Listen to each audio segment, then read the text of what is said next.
tonight ng Marisol Academy tonight for Kim Chu. Ano ang preparation ni Kim at hindi pa siya nagdalawang isip sa mga trending dialogue na gusto kong makipag at pinasok ang cookie ko? Ano ba yun, Derek? Ikaw ko si Derek. Sino ba nakaisip ng line na yun? Yung mga writer.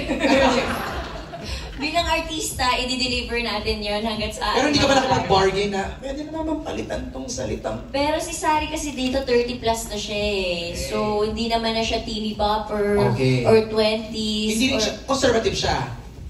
Conservative siya kasi wala na siyang choice eh. Kasi NBSB talaga siya kasi lahat na minamahal niya, nawawala. Yung parang gusto niya lang mahalin pero alam na wala na sila.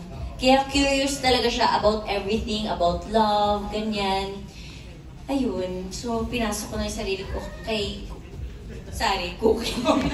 Nag-iba na yung character name mo. Naging guinea pig na pala siya. Pero ano din naman, binasa ko yung script. Katatawa. Nalito na rin ako kasi yung guinea pig talaga yun. Pero parang pag binasa ko naman yung script, hindi naman siya basta lang sinulat or basta sinabi. May dahilan talaga siya kung bakit siya nasabi. And hats off din sa lahat ng mga writers, creatives, and Star Cinema sa pagiging matapang nila para isulat to, para ilagay sa trailer, para idilat na ang mga mata at pag-iisip ng mga tao na ito yung pinagdadaanan ng isang normal mid-30s na babae na hindi pa nagkakajowa. Ganda. Thank you, Kim. Yes. For Paolo naman. Paolo, carry mo bang magmahal ng girl kahit kapareho ng character ni Kim? Mawawala? Oo. Siguro parang para sa akin, parang noble sacrifice siya pag ginawa mo yun, di ba? Parang, but feeling ko sa personality ko, gagawin ko. Dahil parang, ayokong ipagkait sa kahit kaninong tao yung pakiramdam ng may nagmamahal sa kanya. Ganda. Thank you, Pao. Don, ready ka na? Kay Don Sermino, abot natin yung microphone. Neil? Certified Kim Pao to. Diyos ko, parang gabi-gabi yata. Kim Pao ang nire-report. Don, go ahead. Hindi, kasi ang daming fans ng Kim Pao talaga. Talaga! Yeah, mga 38 So, dito. support talaga sila sa akin. But anyway, since kilig ang pinag-uusapan for Paolo and Kim, kailan kayo, lagi ko na ito tinatanong, pero kailan kayo huling kinilig sa isa't isa and bakit? Anong scenario? Totoo Yung totoo, hindi sa eksena sa pelikula. Kinilig. Yes, kinilig. Binigyan niya akong tinapay kanina. Yes, tinapay lang pala. Mahina si ate ko. Mahinang nila lang siya. Pero dinala niya akong pasalubong kanina. After showtime. From wag na. Judy's Bake Shop kasi ako. yung mga nasa office sa Star, binigyan ko rin kasi. Oo, lahat kami binigyan. Yun lang. Ayun, at least hindi sa ihi kinilig. So, dahil si Kim yung personality niya, imagine, pasalubong lang talagang kinikilig na. Ikaw naman, Paolo, na sa nonchalant Kim. Hindi naman ba, Sir Dandon. Sa amin kasi mga lalaki, parang hindi ko alam kung paano i-explain yung kilig sa amin. Dahil parang, ewan ko kung siguro, ayan. Ngayon. Background music ko. Alam ba? Siguro pag nakikita ko sa baunan ni Kim na may gulay. Tapos walang halong karne. Parang, uy! Medyo kinikilig. hilig siya dun sa cook namin.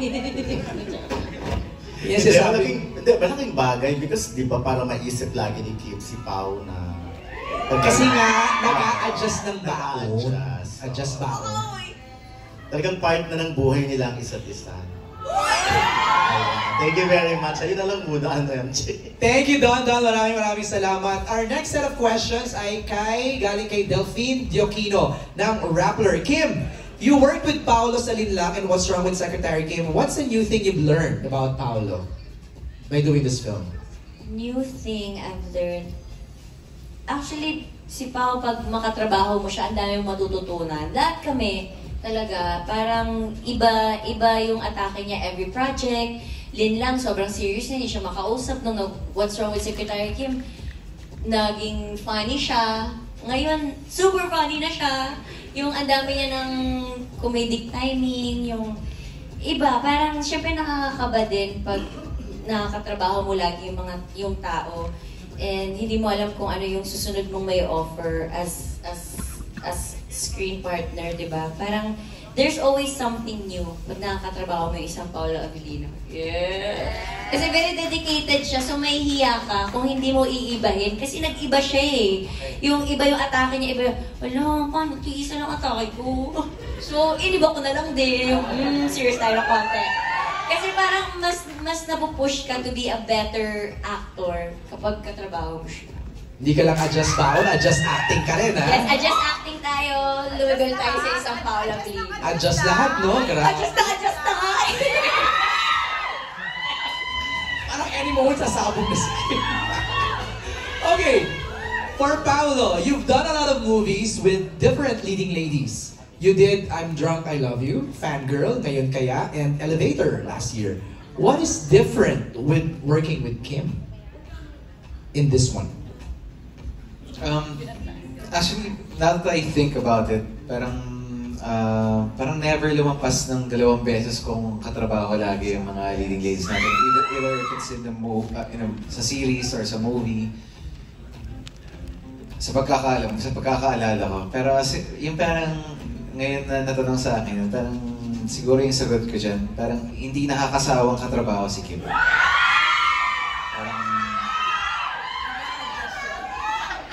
Nag-a-adjust kasi ako eh. Nag-adjust yung acting Bigyan ko na niya. iba-ibang flavor. Yung ulam niya, may gulay na. So, yan. Parang hindi siya nakakasawang katrabaho. Pero Pao, ha? I know sometimes it's like management's decision when they offer you projects, let's say, to work with Kim. This is the 3rd time. Meron pa rin yung element ng personal decision. So somehow, you decided to work with Kim 3 times. Tama naman. Di ba? Dahil, Is there something special why it's always Kim? maraming rason eh. Well, hindi pa kami nakakapag-pelikula together. Tapos, rom-com rin. Parang hindi pa talaga ako nakagawa ng rom-com na pelikula na with me starring in it. Tapos, yun. Yan siguro. Tsaka si Kim. Si Kim naman yan. Madali siyang katrabahoan. Parang exciting rin naman yung concept. Tapos, nalaman ko si Direk Chad ulit. Tapos, storya ni Prime. Ayan. So, medyo exciting siyang... Na-excite rin akong gawin. Thank you, Pao. Okay, next.